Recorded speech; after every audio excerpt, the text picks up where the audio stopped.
As we've been discussing, the U.S. men's team takes the pitch in about 12 hours in their final group stage match in the FIFA Men's World Cup. They're one of 12 teams who have already clinched a spot in the round of 32, but they'll put their undefeated record to the test tonight with their opponent, Turkey, who has already been eliminated.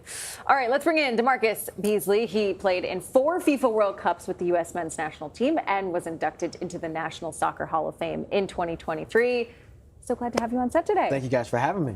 Okay, so this match doesn't really matter for the U.S. in terms of advancing. They're already in the knockout round, right? So how but bragging do you think, rights. Yeah. True, bragging rights. That is fair. Sustain confidence, motivation, momentum. Right, yeah. How would you approach this if you were playing? Well, I'm not a coach, that's why I'm sitting here with you guys. But in my opinion, you don't want to risk any players that have yellow cards. We all know that. That wouldn't be able to play in a round of 32.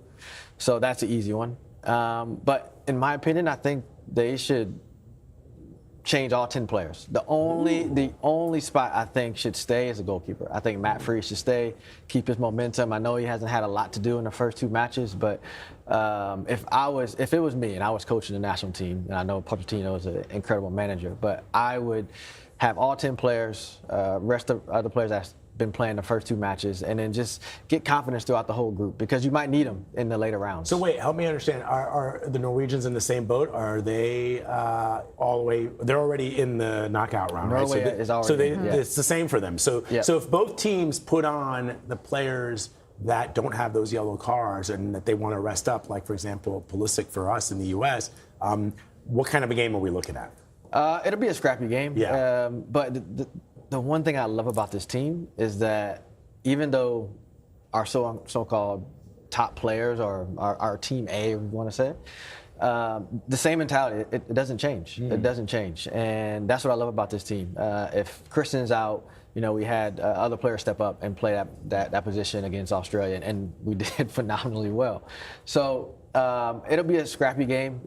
Players that want to, you still want to impress. You want to have confidence. You want to have a competitiveness inside the group. They all marching to the same beat of trying to win the World Cup. But you, as a player, you want to play. And hopefully in this showing against Turkey A tonight, they'll be able to show that, hey, maybe I can play a bigger part as the tournament unfolds.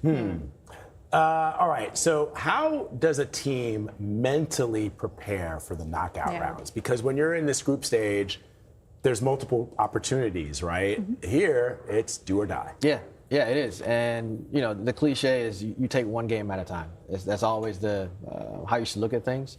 But when you get to the knockout stage, it is a different mentality because the margins are so small with mistakes in this game. And we all know that football, soccer, it's a game of mistakes. And you have to be 100% focused and concentrated on your task.